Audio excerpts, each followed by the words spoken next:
Hey everybody, John here from the sports department, going over tonight's two-game LCS slate. Um, One kind of banger match, one that's not super exciting on this slate, just a two-gamer, so it'll be a pretty short video as per usual. Let's have a look at what we got going on tonight. Team Liquid minus 385, 11-3 on the season, coming up against Dignitas plus 260, 4-10 on the season. Motivation for Team Liquid, medium low. So they're in second right now. The difference between second and first doesn't exist, so what they're really looking for here is just to not slip to third, and they have a pretty good gap on Team Solo Mid there, 2 extra wins, 2 less losses. I don't think they're hyper motivated here. I think they're definitely willing to try some stuff in a spot like this. Dignitas, on the other hand, must win for them. Sitting at 4-10, the playoffs in NA is 8 spots. So they're going to be trying to overtake CLG or 100 Thieves to get into this 7th, 8th spot right here. And in order to do that, they got to start picking up some wins. They're 14 games in already. They're going to play 18 total. So they have 4 more games to try to make a run here and pass CLG or 100 Thieves. I think they actually might end up passing CLG by the end of the season, but in any case, it's pretty much a win for them. High motivation. That said, looking at the numbers, I mean, it's just a stomp for Team Liquid. Not much reason to think that Dignitas would take this game. The Dragon percentages is actually kind of scarily close, 2% off. But other than that, it's just massive advantages to Team Liquid everywhere. This should be the lower scoring of the 2 games. You got a 13.2 versus a 12, and a 17.2, but up against the 10.6 DPL of Team Liquid. So this is the matchup you probably want to not be heavily involved with, if at all possible. But Dignitas, the only real reason to play them, we've talked about this kind of matchup before, the only reason to play them is if you're looking for ownership. This is a 2-game slate, so I don't have any problem with playing Dignitas here. I think they're going to be more motivated for this matchup. It's a 2-game slate. You're going to get super low ownership on them. I think it's a fine spot to play Dignitas in GPPs, but there's no real good statistical reason to play them other than the fact that their motivation level is probably pretty high, and Team Liquid might be willing to mess around with some weird strategies in a matchup like this. The second matchup of the day, TSM at minus 140. They're 9-5 on the season. EG is even money, 7-7 on the season. So TSM's motivation is what I would say is medium low. They want to try to pass Team Liquid and Cloud9, but I think it's lofty to think that they could do that. I'm sure that they'll still be feeling like they could do it, but I don't think they'll be as motivated as if they were in a slightly better spot or a slightly worse spot where they were down here and worried about falling out of playoffs. I still think they'll be willing to mess around a little bit in a matchup like this. Their playoff spot is secure. Their chances of moving up are pretty low. EG, on the other hand, super low motivation for me. They're 7-7. I don't see them falling. I think it'd be very hard for them to fall out and also very hard for them to move up. So I think this is a low motivation spot for them where they could definitely be messing around with some stuff. When I say motivations, by the way, I just want to clarify what I'm talking about there, because it's not like any of these players are ever going to come into a game and be like, I just don't really care about winning this game.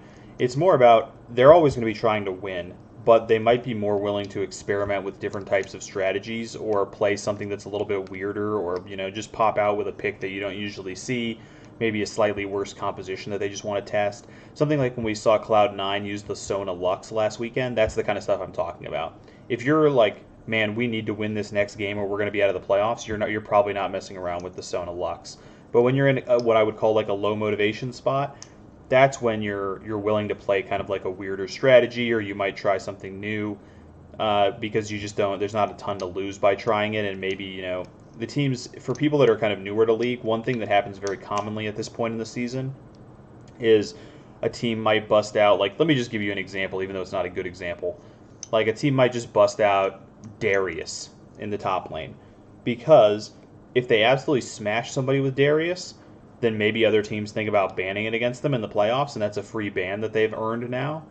If they don't smash with it, they're not going to lose any playoff spots anyway. But if they happen to smash with it, or they pick a little wombo combo, they take like a Moo Moo Malphite or some garbage, and they happen to smash with it, then maybe teams might consider banning it against them or being worried about it against them, where it gives them a little bit of equity in the future to have weird picks like that on their record, especially if they win with it. So teams are willing to try stuff like that out. when they're in a position where they can't be knocked out of the playoffs, which makes them more vulnerable to upsets because they're trying weirder strategies that may or may not work and not just playing like standard League of Legends. So between TSM and EG, TSM 1768 to 1738 in gold per minute, gold differential plus 52 to 0. First blood, first turret, advantage in first turret for TSM, first blood for EG. Dragon percentage, TSM has a 4% edge, and at 15 minutes, it's actually EG that's up 400, TSM minus 129. EG is playing with their new version of their lineup still, Golden Glue and Huni. I think that version of the lineup is maybe a little bit more cohesive, but I don't think it plays the game the way that you want to play the game right now. I actually give EG a downgrade being on that lineup versus the other lineup with Jizuke. So I lean TSM. I definitely think that they are a rightful favorite. I personally think that TSM is maybe a bigger than minus 140 favorite. I already bet TSM's money line and spread for this matchup, so I think TSM's a pretty good play. That said, EG is going to give you lower ownership. It's a 2-game slate. I don't have any problem with messing around with EG on this slate either. When you're on a 2-game slate, man, you got to do something to get yourself some better ownership. If you were going to try to one-off on this slate, I never really recommend it. If you're going to one-off on this slate, I would probably one-off from EG. Like you could play like a TSM TL with an EG one-off. I think that's fine. You could do that, and it'd be all right. You can do something like trying to play the double dogs on any 2-gamer. I'm always fine with playing the double dogs.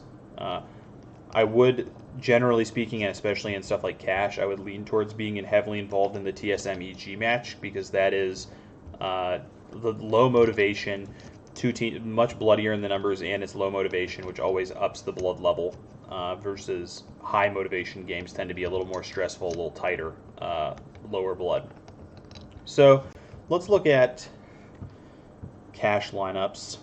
The ownership, let me do ownership because the ownership's very straightforward for this slate. It's going to be Team Liquid, TSM, EG, and Dig in last. It's like basically 100% going to be in that order.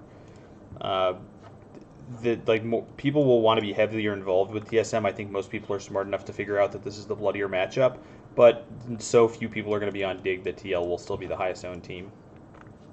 And when you look at cash lineups,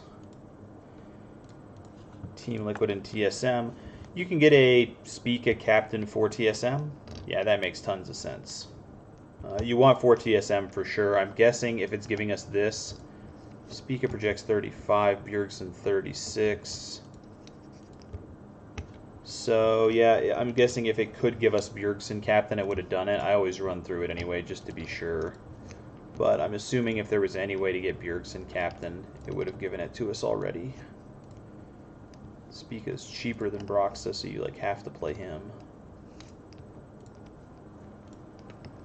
5,000 even. Yeah, 200. 600 sure, because Team Liquid team is pretty expensive. Could you switch to Jensen captain with Bjergsen? No, not close. Yeah, it seems like you kind of have to go with the Spica captain. It's going to be kind of boring, but the specific build that it likes is with tactical instead of double lift. That actually might just be enough to make your cash game lineups more unique. I think most people will play double lift if they're going to play this stack, and that's not what the projection's like. So I would definitely stick with that one. I think it's a good lineup. It's a good slate for cash.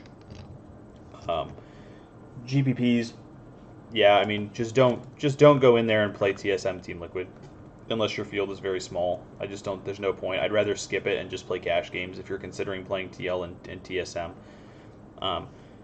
If you can't afford, like if you really don't want to take a loss on this slate, you really can't afford it, then I just wouldn't play it. Just don't play this slate and wait for the next one. Don't get in there with the TL TSM. Just try to get them in cash or whatever. It's just not going to be worth it on a slate like this. So that's all from me, guys. I'll be back later with the EU slate for tomorrow morning and the overnight slate for tomorrow night. So I will talk to you guys then. Good luck. See you on the fields.